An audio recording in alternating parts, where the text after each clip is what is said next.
ఎంతమంది ఉన్నారో మీరు అర్థం చేసుకోండి. అసలు విచిత్రంగా మనోహర్ గారు పట్టుకొని కేసులు పెట్టి అధికారులకి చెప్పినా కానీ అటు పోలీస్ కానీ రెవెన్యూ కానీ సివిల్ సప్లైస్ కానీ యాక్షన్ చాలా నామమాత్రంగా తీసుకుంటా ఉన్నాను. నేను చాలా సందర్భాల్లో ఆయన అడుగుతూ ఉన్నాను, క్యాబినెట్ మీటింగ్స్లో అడిగాను ఏం జరుగుతుందని.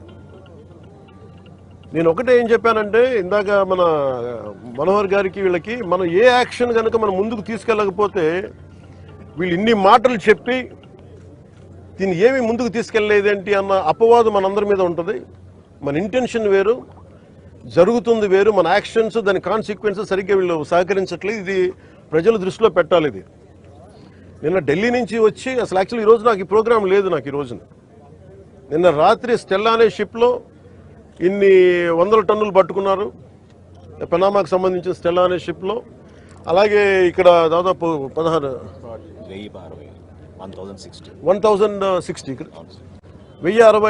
మెట్రిక్ టన్నులు ఇక్కడ పట్టుకున్నారు. ఇంత బలంగా సాక్ష్యాధారాలతో దొరికినప్పుడు దీన్ని ఎలా చేయాలని చూస్తే సమస్య ఎక్కడుంది అంటే, ఇది చాలా డీప్ నెట్వర్క్. ఇది నేను వస్తాను అంటే నిన్న రాత్రి కూడా నాకు చాలా మంది ఫోన్లు చేసి మెసేజ్లు ఏం పెడతారు, మీరు రావద్దు సార్ ఇక్కడికి అంటారు. మీరు ఎందుకు రాకూడదంటే ఒక 10,000 మంది జీవితాలు అతలాకుతలం అయిపోతాయని. పోర్ట్ అనేది it is meant for exports. Kakinada port కానీ ఏ పోర్ట్ అయినా కానీ అనుమతి ఇచ్చింది ఎక్స్పోర్ట్కి, అంతేగాని స్మగ్లింగ్ కాదు. స్మగ్లింగ్ మీద చేసే విధానంలో కూర్చోబెట్టి దానికి పర్మిషన్, దానికి లైసెన్స్ ఇవ్వాల. లీగల్గా ఎక్స్పోర్ట్కి మాత్రమే ఇక్కడ పర్మిషన్ ఇచ్చారు దీనికి. కానీ వస్తే 10,000 మంది జీవితాలు అతలాకుతలం అయిపోతాయంటే నాకు ఒకటే అనిపించింది. ఇందాక లోపలికి వెళ్ళి కూర్చుంటే నన్ను ఎంత సహకారం లేదంటే నాకే, as a deputy chief minister of Andhra Pradesh నాకే సహకరించాల. ఇక్కడున్న ఈ ఏమో పోర్ట్ అధికారి షిప్, అక్కడ స్టెల్లా అనే షిప్ ఉంది, పైకి ఎక్కాలి. దాన్ని ఒక దాదాపు 6 కంపార్ట్మెంట్స్లో దాన్ని ఏముంటుందని 6 కంపార్ట్మెంట్స్ 3 కంపార్ట్మెంట్స్ ఇది ఉంది. దాన్ని సీజ్ చేసి అక్కడ ఆఫ్ చేసాం. లోపలికి వెళ్ళి చెక్ చేద్దామంటే ఈ అనుకూలంగా లేదు మీకు పైకి ఎక్కడానికి అని చెప్పి అక్కడే తిప్పుతున్నాను. నన్ను ఇంత ఆబ్వియస్గా నాలాంటి వాడికి ఇంత ఆబ్వియస్గా అందరూ చూస్తుండగా, అంటే దీని వెనక ఎంత డీప్ రూటెడ్ నెట్వర్క్ పనిచేస్తాం మీ అందరికీ అర్థం. కొండబాబు గారు కూడా అదే చెప్తా ఉన్నారు. చూడండి సార్ ఎలా ఉందంటే అదే చెప్తా ఉన్నారు. నేను మీకు ఎప్పటి నుంచో మొత్తుకున్నాను సార్, ఇదే మీకు మీ దృష్టికి తీసుకొస్తుందని. ఇందాక మీకు చెప్పాను, కొండబాబు మనం కూర్చోబెట్టి మనం మెత్తగుంటే సరిపోదు, మనం గట్టిగా మాట్లాడాలి దీని మీద మనం అందరం అని అది చెప్తా ఉన్నాను కొండబాబు గారికి. మనోహర్ గారికి ఆయన being a civil supplies minister నాకు ఏమి చేయాలి, నేను ఎన్నిసార్లు చేసిన యాక్షన్ ముందుకు వెళ్ళట్లేదంటే డిస్ట్రిక్ట్ సివిల్ సప్లైస్ అధికారిని పిలిచి నేను అడుగుతున్నాను. రాగానే నేను ఇక్కడున్న సెక్యూరిటీ అధికారిని అడిగా, చెక్ పోస్టుల సెక్యూరిటీ అధికారి, మీకు పర్మిషన్ ఎవరు ఇచ్చారు, హూ చెక్స్ దిస్ అంటే మాకు నో అబ్జెక్షన్ సర్టిఫికేట్ ఉంది. ఎవరిచ్చారు మీకు, దాని మీద అధికారికంగా ఏమైనా ఉత్తర ప్రత్యుత్తరాలు ఉన్నాయా? సమాధానం లేదు. డిస్ట్రిక్ట్ సివిల్ సప్లైస్ అధికారిని అడిగితే ఓకే నా కలెక్టర్ గారు చెప్పారు, కలెక్టర్ మీకు అధికారికంగా మీకు ఇచ్చారా, మీకు సమాధానం లేదు. ఇవన్నీ చూస్తుంటే ఇది ఏమైపోయిందంటే చాలా డీప్ ఇంట్రికేట్ నెట్వర్క్ లాగా ఉంది. మన రాష్ట్రం మీరు చూస్తే 40,000 terrain South America, that from Colombia నుంచి వైజాగ్ పోర్ట్లో దొరికింది. వైజాగ్ పోర్ట్లో ఇది గంజాయికి అడ్డా అయిపోయింది ఆంధ్రప్రదేశ్. నేను లోపలికి వెళ్ళి మాట్లాడి పైకి ఎక్కాలి అంటే తిప్పుతున్నారు, అక్కడే తిప్పుతున్నారు, వెళ్ళనివ్వట్లా. నాకు ఎంత ఆశ్చర్యం అనిపించిందంటే నేను వెళ్ళి కూర్చొని మాట్లాడుతూ ఉంటే మీకు చెప్పా, you will have consequences for this అని చెప్పి. నేను మీకు తర్వాత వీడియోస్ కూడా మీకు రిలీజ్ చేస్తాను.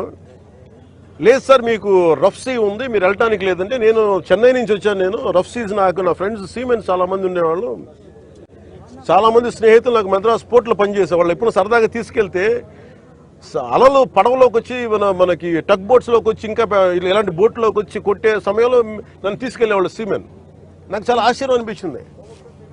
అలాగే సార్ వింటున్నా వీళ్ళ కథలు ఏం చెప్తాను. అలా వింటా ఉంటే మళ్ళీ పక్క ఎదురుగా షిప్లో ఈ చిన్న చిన్న బోట్లు వేసుకొని మనకి ఈ టైర్లు కట్టుకొని ఒక 2 పెట్టుకొని వాళ్ళకి దింపుకుంటా మన ఎగుమతి చేసుకుంటా ఉన్నారు. నేను వాళ్ళు చూపించాను. You are doing it in very obvious way. మీ సీఈఓ ఎవరు? ఏదో సీఈఓ పేరు చెప్పారు. దీనికి ఓనర్ ఎవరు? ఆ సీఈఓ లేడు ఇక్కడ. ఓనర్ ఎవరు అంటే 2 పేర్లు చెప్పారు. One is Aurobindo వాళ్ళదంట.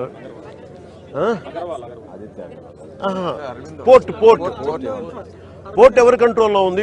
Purely it's not government, it's purely private control port. ఇది స్టేట్ కంట్రోల్ ఉన్న పోర్ట్. ఇది నాకు అనిపించింది ఇలా చూస్తే, లోపలికి వెళ్ళి చూస్తే, మన హోప్ ఐలాండ్ చూస్తే అసలు ఏ విధంగా కట్టుదిట్టంగా లేదు. 975 కిలోమీటర్ కోస్ట్ లైన్ ఆంధ్రప్రదేశ్కి. India is going to be trillions of dollar, almost Modi గారు చెప్పిన $7 ట్రిలియన్ ఎకానమీ ఉంది దీనికి భవిష్యత్తు. ప్రపంచ దేశాలు మనల్ని ఎదగనిస్తాయా లేదా, మన బలహీనతలు ఏంటని చూస్తారు. ఆంధ్రప్రదేశ్ కోస్ట్ లైన్ మనకి ఎంత బలమో అది మనకంత బలహీనత కూడా. ఎందుకు చెప్తున్నాను ఈ మాట అంటే, వైజాగ్కి పాకిస్తాన్ నుంచి వచ్చిన ఆ యుద్ధ సమయంలో మీకు గజనీ సబ్మెరీన్ చూడొచ్చు. నేను చెప్పాను ఈ రోజున ఈ పబ్లిక్ డిస్ట్రిబ్యూషన్ రైస్ తాగదు స్మగ్లర్లు చేసేది. ఆర్డీఎక్స్లు ఇంపోర్ట్ చేసుకోవచ్చు. ఓఎన్జీసీ ఇలాంటి గ్యాస్ నిక్షేపాలు ఉన్న చాలా కీలకమైన ఇన్స్టిట్యూట్ మనకి వ్యవస్థలు సంస్థలు ఉన్నాయి ఇక్కడ. ఒక 100 కిలోల ఆర్డీఎక్స్ని తెచ్చేసుకుని ఎవరు చూసేవాళ్ళు ఎవరు లేడు, నాదుడు లేడు. It is not just about public distribution సంబంధించిన రైస్ సంబంధించిన ఒక్కటిదే కాదు ఇది.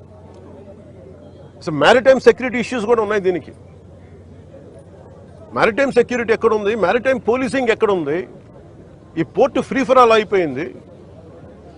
ఉగ్రవాదులు కసాబ్ లాంటి వాడు ఎలా వచ్చాడు? ఎక్కడ మనకి కరాచీ నుంచి బోట్లో వచ్చి కాల్చేశాడు. ఇండియాకి చాలా వల్నరబుల్ పాయింట్ అయిపోయింది మన దగ్గరికి వచ్చి ఉగ్రవాదులు వచ్చి రావడానికి. ఇది కేవలం నేను ఒక పీడిఎఫ్ ఈ పబ్లిక్ డిస్ట్రిబ్యూషన్ సిస్టమ్ రైస్ సంబంధించి ఒకటే నేను మాట్లాడలేదు. వెరీ వల్నరబుల్ ఈ పోర్ట్ ఇది. ఎవరు దీన్ని పట్టించుకునే ఇది లేదు. ఎస్పీ గారికి నేను వెరీ బిగినింగ్ రోజున చెప్పాను. ఎస్పీ గారికి నేనే స్వయంగా పిలిచి చెప్పా, ఇది వల్నరబుల్గా ఉంది port, please focus on it అంటే ఇప్పుడు దాకా రిపోర్ట్ లేదు నాకు. ఇంకా కలెక్టర్ గారు ఇంకొంచెం ఇనిషియేటివ్ తీసుకొని చేయబట్టి మా మనోహర్ గారు, కొండబాబు గారు వీళ్ళందరూ కూర్చొని ఒక టీం లాగా పనిచేసి ఈ రోజు నేను పట్టుకోగలిగారు. మన సుధీర్ గారు కూడా సివిల్ సప్లైస్ చైర్మన్, ఆయన కూడా మీరు ఎంత పట్టుకున్నారండి నిన్న? ఇక్కడేమో 4 లారీస్ సార్ 1000 అక్కడ వచ్చి